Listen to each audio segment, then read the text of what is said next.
వర్షములోని భాగము.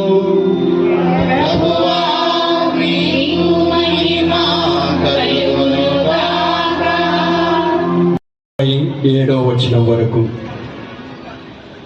యోహాను శుభవార్త 19వ అధ్యాయము పరిశుద్ధ వచనములు 25 నుండి 27 వరకు.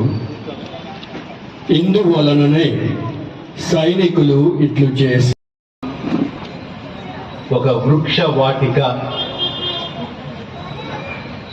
రాజులు మొదటి గ్రంథం 18వ అధ్యాయం ఈ కార్మెల్ కొండను ప్రస్తావిస్తుంది.